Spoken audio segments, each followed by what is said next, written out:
this tournament. Really want to see what he actually has for us here on the table.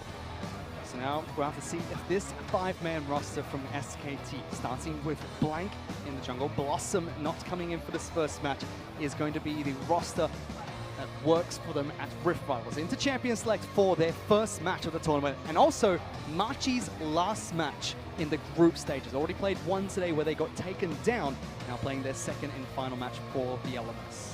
Ooh, and we're already seeing Zoe hover. One thing that, you know, Clement promised me, I'm saying it loudly because he's definitely on the desk, is something cheesy. And Zoe isn't cheesy, Clement.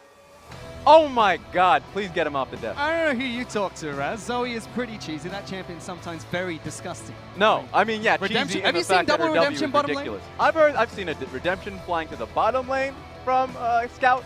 I see her getting exhaust after, I mean, please, it makes me upset to see this champion being played. But it's locked in for Machi as their first pick. Yasuo, Morgana, and Pyke were banned out by Machi. Surprising, especially with both being played as the support for SKT. Tahm Kench, Taliyah, as well as Nocturne were SKT's final first 3 bans. It seems like they were just set on the strategy regardless of who was playing in the bottom lane. Morgana and Pyke makes a lot of sense. That's what SKT's bottom lane is just rounding itself out to be, because Bang is not playing marksman anymore. Makes me sad. I mean, that being said, he has a lot of Ezreal games, but ultimately it has been working very well from them. So just taking away the Morgana and Pyke makes the game in the bottom side a lot more active, a lot less lame, allows for them to go for that Alistar pick. And we've also seen the support pick for SKT being Rakan. Now in the LCK, Swain is played more in the mid lane, but has been picked up in the bottom lane by a couple of teams. We'll have to see where that flex pick goes for the LCK squad. But aside of Machi, Sejuani was locked in as their jungler of choice in the first 3 drafts. Yeah, and I really do wonder if SKT is just going to put Faker on Galio duty. I mean, he doesn't have his Yasuo anymore, so now they're just putting him on potato mode.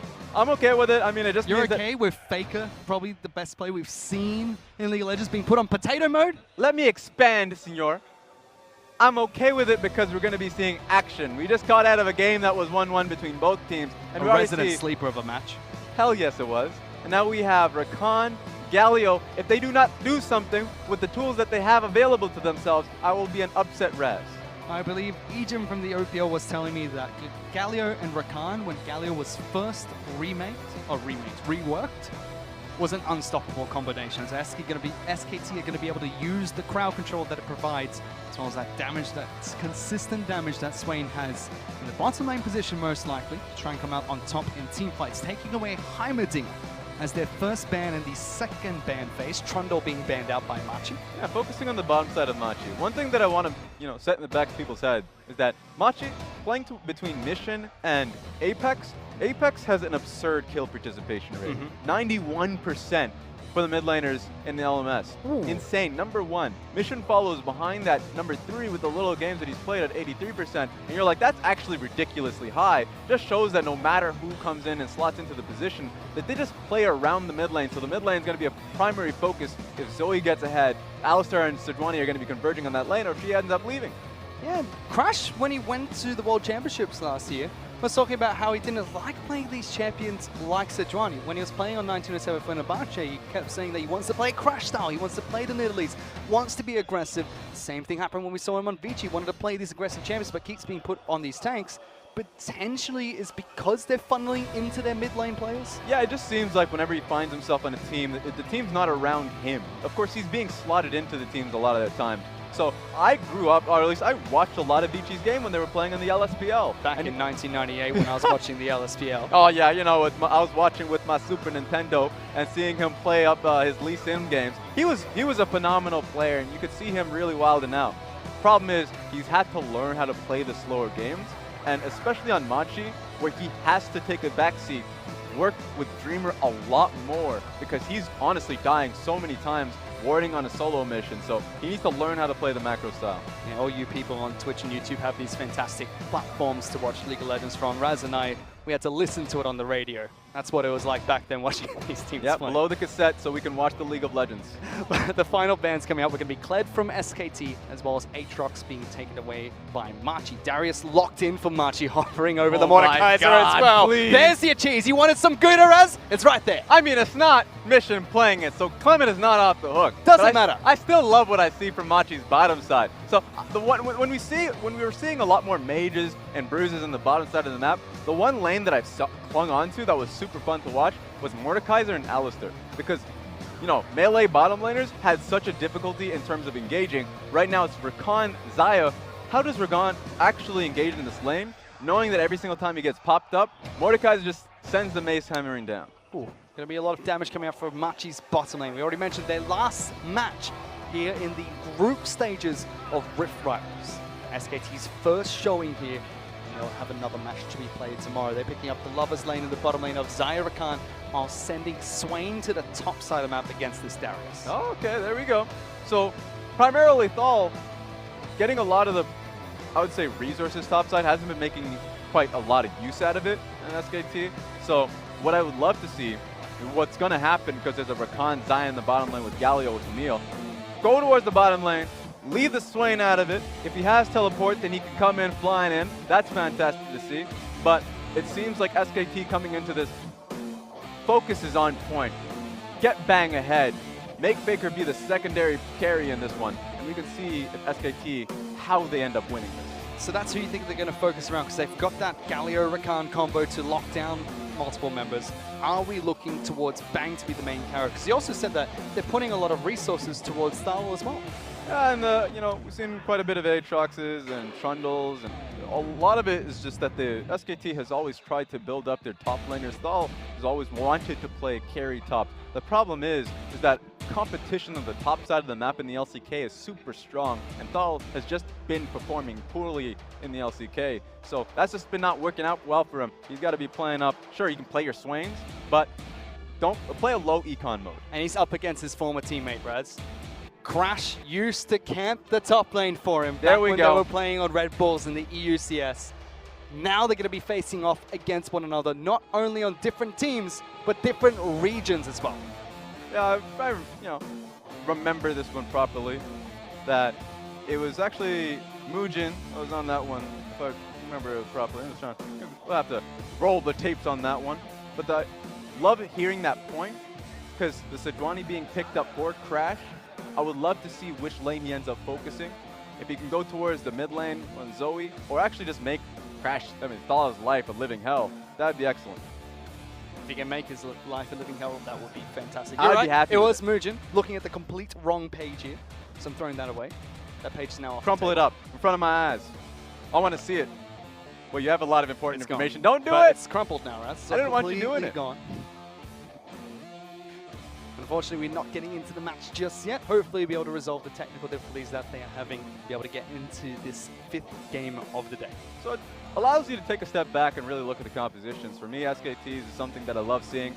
I know a lot of LPL teams come onto the scene and make teams pay with that kind of one. In fact, when SKT was going up against WE in Kaohsiung last Rift Rivals, WE were taking victories off the same damn thing. Off of the Jarvan, Galio, Kog'Maw, a lot of it was allow your AD carry in the back to just output the damage, while Faker, Blank can be the one setting it up for them. Well, let's see if they can set up the plays for SKT and allow Bang to hit it home, allow Thal to get all the damage in there, or if Machi in their final match of the group stages can cause an upset and take down SKT. We're getting onto the Rift for the 5th match of today.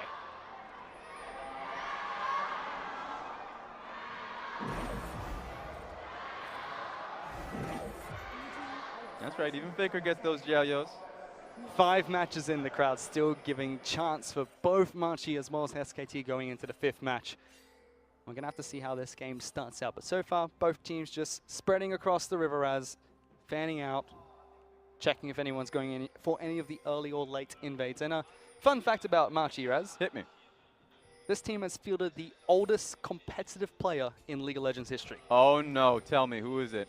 When they were playing in the GPL, back to when the Elements region was locked in with Southeast Asia, unfortunately 2 of their players got suspended. Now, they had to bring in their substitute, but that's not enough. They needed another player. They couldn't get another player in time. Unfortunate. So the owner of Machi, who is a very famous hip-hop star, his in-game name was Big Brother. I think he was hovering around gold plat at the time. Okay, that's good. Registered as a player and played a few professional matches for Machi. He was 41 years old. Oh no! Are they getting beat by a dad? That's Unfortunately, I don't think he was able to pick up a victory in those matches, Rez, but he is the oldest player to play, is the owner of Machi as well.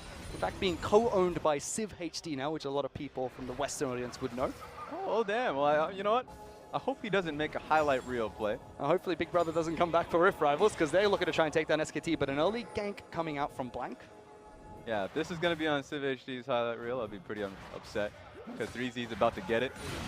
Triple Z a little bit sleeping in the top lane, has to flash away from the grass coming out from Thal, still gets locked down and pulled back from Swain. Red buff's going to slow him down, but they don't have enough damage to take him down to the top lane. Early flash, you always want to give them props for that one. It was interesting because you usually want to see a flash in response to Blank's, but he didn't want to just say, okay, well, you know, Blank's going to blow his flash to essentially follow up. I don't care about Blank losing flash. I just care about my own damn HP. That's essentially what ended up happening. So 3Z comes out alive in it. And it's something you have to watch out for whenever you go up against, say, Camille, because Camille can go for that first buff, go for a level 2 gank nice and early, which we saw just then. Slows down Blank's jungle pathing slightly. It's only cleared the red buff on his side, whereas the entire blue side and Scuttle Crab has been picked up by Crash. And that's the respect that both junglers actually end up giving to each other. Crash understands that his major priority is going to be in farming. So as long as both teams spanning out level 1, he should be safe to clear up his own camps. You have to recognize that Camille is going to go for a level 2 gank. It's going to happen. The LPL happens bottom side a lot, and solo queue, a lot of it just comes through mid lane, especially if you're eyeing down a Galio with Taunt Flash. You have to watch out for that one. It was just unfortunate that 3Z really hard committed towards clearing up the wave topside while having a proper ward to catch out a jungle from coming up top. But survived, was able to go back to base, picked up a couple of health potions for himself, and teleports back into the lane. Bottom side of the map, we finally get to check in with both Movecow as well as Mordekaiser, just farming against the Xayah Rakan combo. And look how fun it is. You know, Triumphant Roar, Alistar heals you. Mordekaiser, heals himself. He's not as gracious. I guess he does have Guardian, so he'll shield you. So they just feel so confident walking in. And if you ever look for an all-in engage, Duel has Exhaust. So you got nothing. That's why Wolf has to watch out if he continues to go for those plays, because he's going to be losing those trades. Exhaust and Ignite, double Targons in the bottom lane as well. Yes, they're behind a bit of CS, but Duel will be starting to get ahead when it comes to experience. Mordekaiser does not lose experience in a duo lane. Get the same amount that a solo laner would. Yep. But nothing too much happening. It's fairly passive. Even Zoe against Galio in the mid lane. Mission has not been able to lock down. Faker did send him back to base and forced him to use his teleport very early into the match. Yeah, Faker's doing quite a good job. The one problem that I have right here is that Wolf and Bang are pushing up. Dreamer and Duel have this wave in a pretty good spot. Now, that being said, Crash is basing, but had an opportunity to look for a gank bottom lane. Most teams would actually go for that, knowing that Dreamer has his flash available, and put the pressure on towards the bottom lane of Wolf and Bang. And that lane is slowly equalizing, slowly being pushed back, kept in the middle of the river at the moment between Machi and SKT. You're right about the mid lane as well, just clearing up waves, no major pressure. In fact, no pressure across the Rift Rest. Yeah, top side is just a farm fest, so is mid lane, so is bottom lane. Usually, what's happening? You'd see some more action on the side of SKT as they play towards Faker ordinarily when he has his Yasuo picks. He wants to be styling. That being said, it seems like M17 have a play in their mind. So do SKT. Both Blank as well as Crash have made their way into the top lane. Crash waiting in the second brush. The Apprehend doesn't connect onto Thal, and Triple Z taking a bit of damage is going to spot out Crash though as he walks into the brush. Tries to charge on towards Blank. Hook shots onto the wall. Stuns Darius, but very low. Crash goes forward. So does Thal, burning a flash from Blank, getting him back to safety. Counter gank, not quite what Machi wanted, but it succeeds in repelling Blank. Yeah, remember the skirmishing around Sejuani and her passive, very hard to do. You don't want to try for it. Dreamer is respecting the pressure of Faker. Faker's not walking away. He understands why Wolf is going to be in the area. So there's a lot of respect and pressure happening here. I would say that Blank probably should have paid a little bit more respect, because skirmishing into Sejuani, as I said, due to her passive, and 3Z doesn't need mana to actually get his damage across, while Thal does need his, and he doesn't have much at all. So that was just a risky play from SKT. They tried to go for it, didn't work out. At least they didn't die. Nope. They're still going to summon a spell, and now both supports, as you mentioned, moving into the mid lane. Faker realizing that Wolf and Dreamer here means that Mission and Faker are just going to continue to farm and do absolutely nothing against one another. Just trying to get a recall, it seems, with both of these mid laners. I mean, would you be? A little bit. Of course. Tiny bit. Get the heck out of my lane. Go back to the bottom lane. It's mid lane. It's just one-on-one. That's how it works, right? Thankfully, I will say that. I mean, look at this. You're going to be saying that, but Faker is probably the worst achiever. He just wants to make it a numbers game. So right now, hitting 6 for himself. He just wants to find the one opportunity that he gets out of this laning phase, a push to the mid lane, once he, after finishing that blue buff, and then he can look towards bottom side off the engage that Wolf is providing for him. So Wolf, unfortunately, is level 4. He's not 6 yet. Yeah. It's going to take some time. That's going to be a lot more difficult to actually look to that play. And remember, no flash on blank, so if he joins the play, that just means that they need to make it perfect initially, or the counter engage coming in from M17 is going to be really difficult. So how are SKT going to set up for that? Because Crash has accelerated ahead of Blank. It's 50 CS to 33 in favor of Machi's jungler. He's looking towards topside map, keeping Triple Z safe here. If they want to attack bottom lane, how do SKT get access to it? SKT, I mean, getting access to bottom lane for SKT should be fairly easy as long as they play some deep, I'd say river wards right now. Right now it's being fully controlled from Duel and Dreamer because they've had full push in the bottom side of the map. As you can see now, putting wards down. But as long as they can try and contest that, as long as they can look to defend bottom lane, make it a longer lane, naturally it is because Duel and Dreamer are pushing up on that one, so that when Faker and Blank can join, if it's a proper team fight, they're chasing him down a super long lane towards M17's own tower. So this could actually turn into a proper play where, yeah, they're getting pushed in, they may be losing some experience, but this is a really good opportunity for SKT if they're willing to take it. Okay, I don't like that. Raz, nothing happened. Upsetting. He exhausted the Galio, put Faker to sleep, picked up a redemption, and Faker's now back close to full health. You know, my League of Legends, I love it when people are punished for their mistakes. We are a curse. Raz, you and I, we are the resident sleeper casting duo right now. 8 minutes, 30 seconds. No kills, no turrets, no major objectives. You got to build up the tension, Fish. You got to be able, sometimes the kills aren't dished to you. In fact, they may never happen. But as long as people think that it's going to happen, take a look at this. They're in close proximity to each other. That's all that matters at the end of the day. Oh, there is going to be a kill, Raz. No!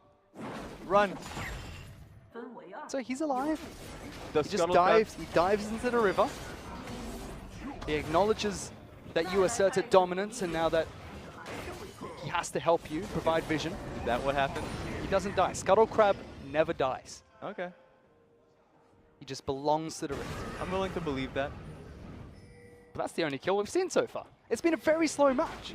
If SKT are looking to attack the bottom lane, they probably have to wait for Wolf to hit 6. What are Machi meant to do? But look, I'm actually blaming Machi on this one. I think Crash has been trying to defend topside more than he should be looking for plays in the mid lane.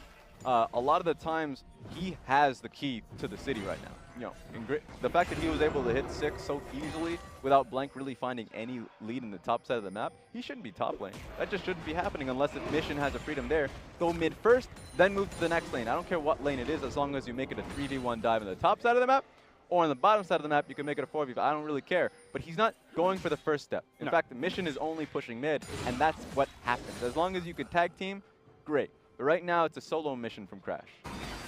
He's picking up a nice bits of farm for himself, 65 to 50 against Blank. Machi have not made that aggressive play just yet. We just saw that in 6 of the games that SKT have played in the LCK, they've only been ahead at 15.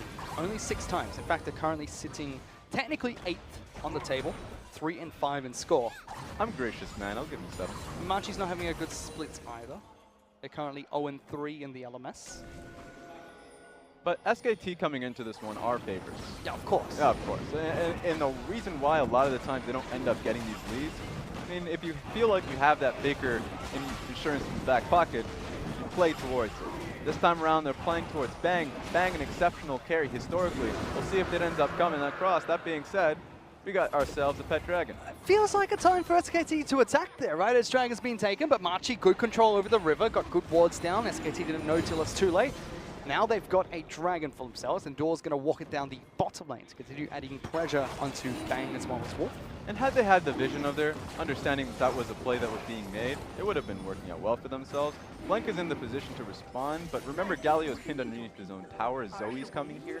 So M17 is actually in a really proper position with the dragon to just play it back and let the pet do his thing. Damage, but Door's just using it to poke at both Bang as well as Wolf, clear out these waves. No major play being made by Machi on the bottom side of the map. It has, however, kept Blank in this bottom lane. He's been looking to see if anything does happen so he can get a counter going. But we go back to farming, we go back to mid lane where Mission's actually zoning Faker at the moment, but Wolf as well as Blank. Let's go. Flash, respect flash coming out from Mission as well, getting away from Faker. Summon spells blind. There we go. I mean, that's already the best play I've made in the game. Let's see if this one turns better. He's going to be caught out of position. Ignite is ticking from Mission, puts him to sleep, looking for the paddle star. Good damage, locked down, and it's first blood to crash. Where are you going? I mean, look, he didn't have flash. He was stuck behind the wall. There's no way for him to go. So, Mission, crash. Exceptional play to follow up with the ultimate, so he was just sitting still, and now they can take this mid lane tower. They bring Dreamer into the mid lane, they keep Crash here with Mission, they chip away the mid lane outer, but they're not going to be able to take it down with everyone collapsing. One more player going to be put to sleep. Wolf tries to dash away. But Mission's always looked good so far. Yeah, so far so good. Just play to it, please. And so, like, I understand what Crash is thinking. It's actually very difficult to ever find a hard advantage if you're ganking a Galio. He has a dash, resolve, primary tree. He's super tanky. You're not going to get the kill. You'd be lucky if you get a flash out of him. But a lot of it is that you're supposed to take it to the next step. You push him out of the lane, that should be good enough. You get vision control. Yeah, they've been doing well on the bottom side of the map, but then you make use of it and actually, lead her to the bottom lane. That still needs to be done. While you still got the kill on towards Faker, bottom lane tower is still up. You chipped at it. Now you got to be able to take it down. These are steps that they need to, take, processes that you need to have if you want to take down SKT. But they still picked up a lead for themselves, 1,500 head 13 minutes in, which is a decent lead to have. Do you think that they have to snowball even harder here? It's SKT that has the late game and they can sit back and relax almost. Yep, I mean, looking at the composition that SKT have, a lot of it is very nice in terms of zone control from Swain once he actually joins a team fight. The initial team fight setting that Rakan Galio provides, and also just, Bang is going to be firing. And the problem with a Mordekaiser is the lack of range that he provides later on. He's not going to be doing too much. Gank into the mid lane, stun, locks down Mission, gets back to his turret, but locked down and uses the stopwatch. Dreamer is here, gonna knock up Blake, but interrupted coming out of Wolf. Great Rakan play. Bang joins the fight, ultimates forward, pulls back the feathers, but it's not going to get the last one onto Mission. Machi disengaged. Yeah, and even though they're alive, remember, they all have to base. This could be a great opportunity for SKT to push up and take this tower. I mean, I'd do it. Where are you going? Why did they all leave the lane? Not everyone. Duel and Faker are still here. Come on, Raz. Drake needs to release the next song of I'm Upset. It keeps happening. I will always be upset. Why does that make you upset? Do you want to come talk about your feelings? All right. So that team fight was phenomenal from SKT. Remember that at these kind of games, you saw the last one, how that turns out. Back timings are so important. So yeah, sure, you don't get a kill for yourself, but you know that two crucial members that are going to be looking to wave clear mid had to go back to base. And so to counteract the push that M17 had mid, you want to be able to do that yourself. You had Bang for that one. So I think that they were too concerned about their own back timing. And I think that they actually could have pushed the limit a little bit more. Yeah, well, they go back to base, they pick up a few items for themselves, Rod of Ages completely got down. Faker's not done just yet. Still components of the first item coming out from Bang. They don't get the mid lane turret, they're slowly chipping away at the bottom lane. Outer Machi have done a good job at that, and next Dragon's going to spawn in a minute 30. Yeah, I mean, right now that's going to turn into a double Cloud Dragon for M17 with the pressure that they have if they can actually convert. They're going to run real quick. They get it. Look at the Sejuani right now. She's already gone to the next step, doesn't need the help. Oh, wait a second. Look at top lane. They already got some good chip damage onto 3Z, forcing a flash. He flashes forward, pulls it back, and gets the Force Lightning. Solo kill in the top lane for SKT. Pure confidence, and the man has TP too, so this play, I don't know about this one, M17. Response coming out from Machi, looking for a fight in the bot lane. They try to lock down Blank. Faker joins in, can't get Dreamer, but so much damage. Gets the taunt, great pulverize, but Machi not long for this world. Even Swain joining dominating this fight. They separate Duel. They're going to be able to take down the Mordekaiser. He slowly tries to heal back up, but the low sweep will be enough. 2 more kills for SKT. They tried to burn down Blank, and guess who was the real damage dealer there?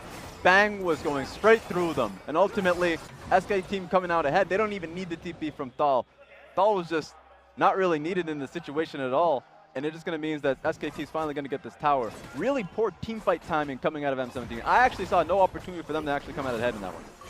Unfortunately, doesn't work out. They lose the solo kill. They lose the teamfight. SKT push for the turret. Not enough damage to take it down yet. 3Z and Mission will hold on to that structure for a few more waves, but the gold is now dead even. SKT equalized that lead that Machi were able to pick up. But they're not out of the woods just yet. Not out of the woods just yet, Raz. Still very even. Machi still have a good composition to look for these fights. They just have to set up aggressively. So what went wrong in that setup? In that setup, remember with the top lane that ended up happening, if the burst actually did come through on towards Blank, if they got the kill, you still needed an exit strategy because you don't have consistent damage. The issue with M17's composition is that if Darius isn't in the team fight, then you're looking at a Zoe that's all skill shots. Sure, if she's having a phenomenal time getting Sleepy Trouble Bubbles, then that's something you can play around. But Mordekaiser ain't going to do it. Take a look at this. The damage, the follow-up ain't there. The team fight setup from Galio, well done.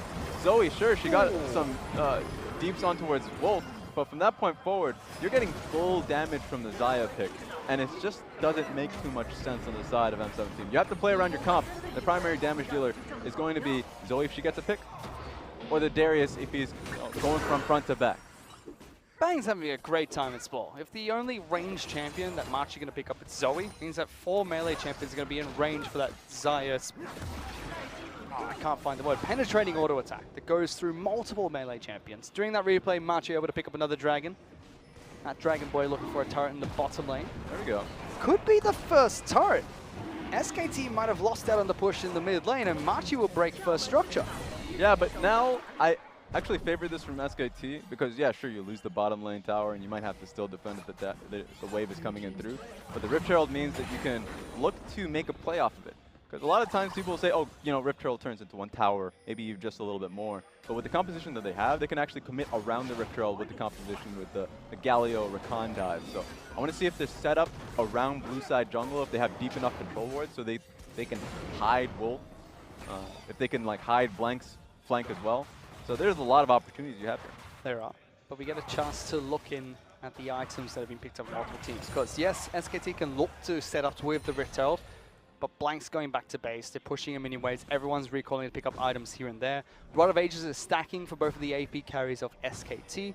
Storm Razor's being picked up by Bang going for that item, not going towards the S3, which was nerfed slightly in the 8.13 patch. For the side of M17, Trinity Force being picked up by Darius. We see Double Aegis being picked up by Sejuani as well as Alistar. There is not going to be Banner of Command in this patch. That should be going towards Locket, you'd expect. Yeah, and just like focusing on towards, before we see what the Rift Herald actually damage it can do, towards what Bang ended up building, because going that the Storm Razors here, initial best bang for your buck, right? The fact that you can actually get the initial crit item, if you're in a team fight, you deal a lot more damage than what an Essence Reaver could provide for you. Well, Essence Reaver, a lot of people say, well, actually, no, but you get so much, like, you can get a second cooldown off of your E. A lot of your feathers, actually, that's fantastic for you. But that's assuming that you actually use your ultimate at the beginning of the fight, and I don't see initial die from M17. So I don't see a reason for Bang to use his ultimate right at the beginning of a fight. So compositionally, I don't see that being a thing. I think that Bang has showcased that he's comfortable running the team fight front to back, and then he can hold on towards his ultimate if there is a second wave, if a Dreamer walks up to him later on in the team fight. So how the fights are played, I think, is why the items actually came through. Zonius was the first item to be picked up by Dor, trying to mitigate some of the damage that will come out from SKT's roster, try and get away from some of the crowd control as well. Mordekaiser will be packing a punch in these fights, but has to get access to the backline, which seems to be difficult with this composition. But SKT during that time, during that conversation, Raz and I just had, were able to take down bottom lane out to turret with a cute use of the Rift Herald. Top lane was pressured by Swain, and Thal was able to take that down as well. Which picks him up a nice 1,000 gold lead over Machi. Yeah, and from this point forward, if you're SKT, your base timings are just going to be focused around if you have Stopwatch, if you have control wards ready in Prime. Right now, Wolf who's going to be their secondary, primary engage point. Depends on if Galio is going to be going in there first or second. Depends on how that fight ends up going. So having stopwatch means that, you know, he doesn't have to worry about an exit strategy. He can be confident that the team will be on top of him, and the fight will be won by the time he's out of Golden. And the control wards, they have now, of course, Blank going back from base, having 2 control wards, all towards Baron, with the outer turrets being picked up, all 3 of them. Easy roads from SKT that they can just focus on this Baron buff. I mean, 5 control wards in the inventory of SKT. Only 2 for the side of Machi at the moment. We'll get the double support item being picked up by Duel as well as Dreamer. But it's only Dreamer that has completed his so far.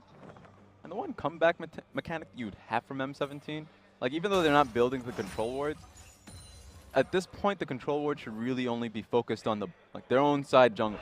They don't want to be pushed so far out of the pit that they have no idea what's happening. If SKT is pushing forward, if they're already starting a Baron, they want to make the track easier so SKT can't rush it. But their comeback potential is around Darius. As long as Darius is with the team when they're moving towards Baron, then they can look to protect them a little bit more.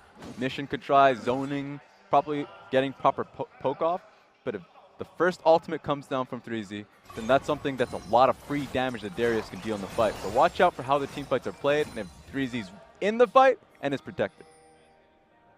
If he gets protected. I mean, there's a Zeke's Harbinger being picked up by Machi. No traditional 80 carry, so that should be going on to 3Z as well, trying to get the extra damage from Darius, but it just looks so difficult to get to the back lines and try and take down Bang. Double items being picked up, Phantom Dancer second. Zeke's being picked up by Wolf as well to give him extra damage in these fights. All the protection from Rakan, from Camille, coming out from Galio as well. Oh, the flank.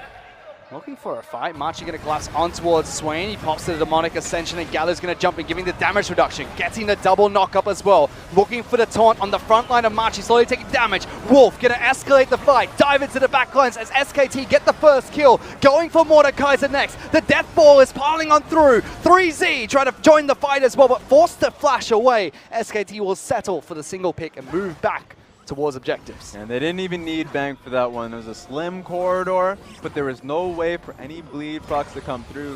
Faker's in a pretty rough position, but I think he's pretty confident.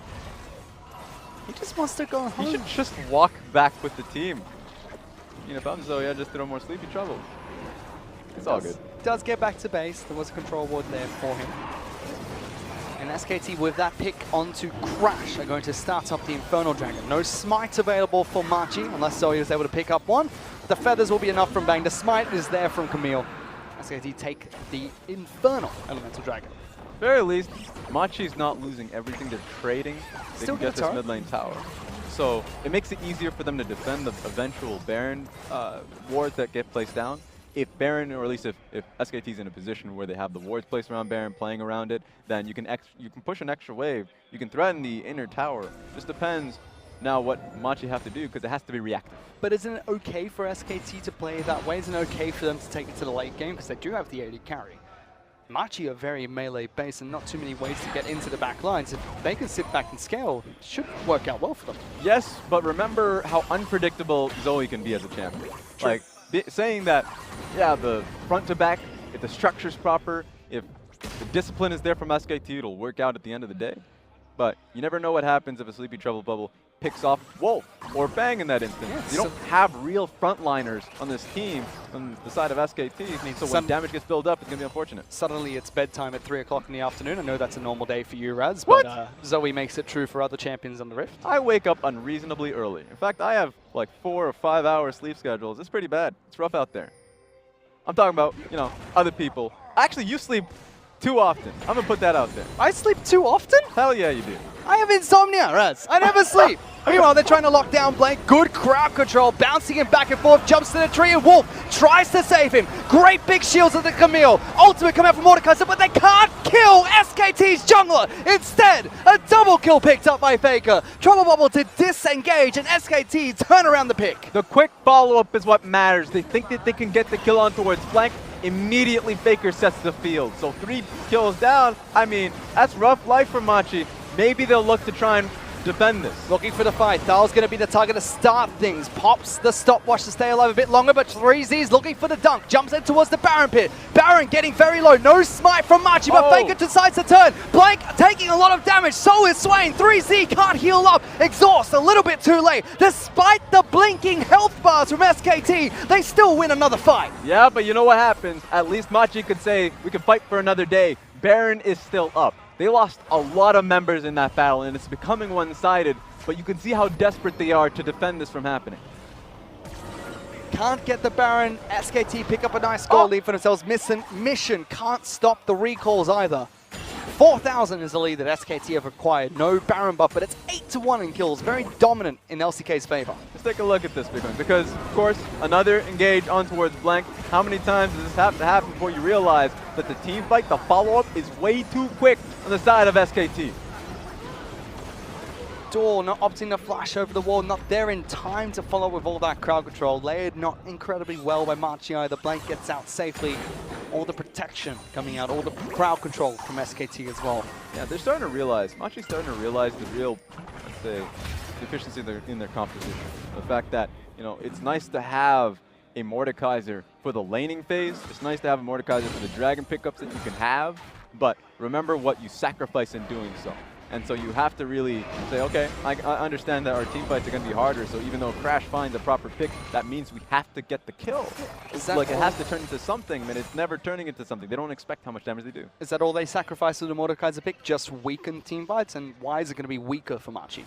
It's weaker because a lot of their consistent damage isn't guaranteed. It's not guaranteed because it's Mission working around his Q, his Paddle Star, and his Sleepy Trouble Bubble cooldown. And if the first one misses, well, guess what? Sad day, you provided 0 damage, and you have to wait for the next one. And if you get a primary target shot, that's great. But if your Q hits stall, then that's not very effective. That's not impactful. And right now, SKT's playing well enough that if 3Z has ever joined a fight, they focused him almost immediately. So SKT's team fighting right now, they understand who the primary targets are going into this. With the primary targets being 2 frontline members and a Zoe. Easy for SKT to try and lock them down. Mission's done a good job of avoiding these fights, but he's only been in the single kill that's taking place for the side of Machi so far. Be able to fight back as effectively, but they haven't bled out. Only 3,000 gold separates the team, which is a good lead for SKT. One that they continue to work on, one they can use to control the Baron pit. Set up for plays like this. And remember, Bang is at a point where he's still going towards his Infinity Edge. Still has the first of 2 BF swords. So once he gets that one, he's completely online. He's super confident in looking for these fights. So maybe you can try and pick some of these fights and see if Mission can get successful bursts before he gets to that point, before the itemizing actually happens. SKT can wait. They can try and scale up, wait for that item for Bang to be available. They do, however, stop the play around Baron buff. They send Thal to the bottom lane to deal with that minion wave. Gives Machi time to clear up the wards around Baron pit. That's all they can really do at the moment. No objectives for them to take just yet. They're not going to try and start the Baron just yet. Dragons up in 25 seconds as well, but that's all the way across on the other side of the map. Yeah, I think Machi has done a good job at clearing up vision on the top side. Having at least one ward to catch out if SKT goes to that and tries to rush it down. So they can really focus the game around the next dragon. So they still, at the end of the day, have a fantastic composition around a Mordekaiser. The one thing that he does well with is that you can't really fight into his dragon, and you can look to at least try and dive around it as well. So Machi can play around the timing of dragon. We'll see if they can actually get it for themselves. But difficult. Yes, you can play around the timing. SKT could pull a fast one and try and sneak Baron for themselves. They have a Zaya. Consistent damage with the Infinity Edge picked up as well. Unlucky. The pick went through. So yeah, right now he's pretty strong. Has 60% crit at the moment. Oh, but he is the character. But he's real strong. This is his rift right now. It's not going to feel like 60% whenever he starts the fight with his first Storm Razor. Gets the instant crit, and then of course is just going to be gambling from that point forward. Once the next crit item comes through, it's going to be really difficult to push Bang off. Certainly is. It's already difficult to access any damage into the backlines against with Wolf playing well. Faker playing this one well.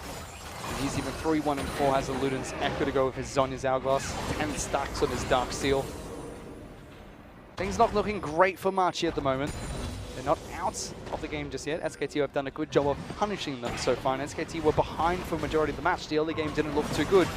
Something which Machi historically has been good at. They've been good at the early game, but this recent split, they're 0-3 right now. Their early game has been abysmal. It kind of shows here. Ahead of SKT, but not taking anything.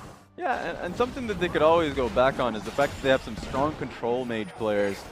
Not speaking towards Mission, Apex is a strong one, known for his Cassiopeias. Earlier today played the Anivias, so their team fighting can be strong. And so that's likely what they're banking on in this game specifically. I mean, that's all they really can bank on. But they're a team that has proven in the past that a team fight can come well into their favor.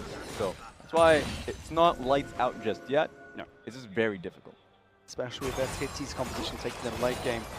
31 minutes into the match as well. We saw a lot of fighting earlier. Mountain Dragon was taken down. What's next? We're going to look towards Baron because SKT have set up around the objective a few times, but they haven't been able to find a pick to start a fight yet. They should be confident enough to set up deeper. Right now, they don't have enough control wards. In fact, Faker, I'm going to focus on you a little bit. What's that ring doing in there? I understand you're at 10 stacks. It's 10 stacks. You're not going to evolve it. It's not going to happen. You don't sell a 10-stack ring, Raz. Sell it. It's the law of solo queue. Give me control wards.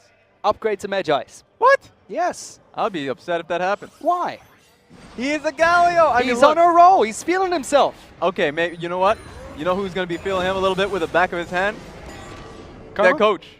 Coma's going to be upset. Taking off the belt? I mean, that's one way to do it. He likes to feel the impact of the hand. We do not support violence in this video game, Raz. Violent video games create violent people. You take that back. Never. Only one control ward currently for SKT, but they're still trying to rush this Baron, walking over the Scuttle Crow, which Vision has expired now. They're just going to take it. No response coming out from Machi. They still get the Baron. They don't need your control ward, Raz. 10 stacks in the Dark Ring, don't need to steal it. Look, all right. It comes down to conditioning. They recognize that Machi was playing way too passively within the lane, so they're like, we'll just rush it. Bang is strong enough. But under most circumstances, please build a control ward. You're going up against Machi this time around, but the next time around, you're going to be going up against Invictus Gaming.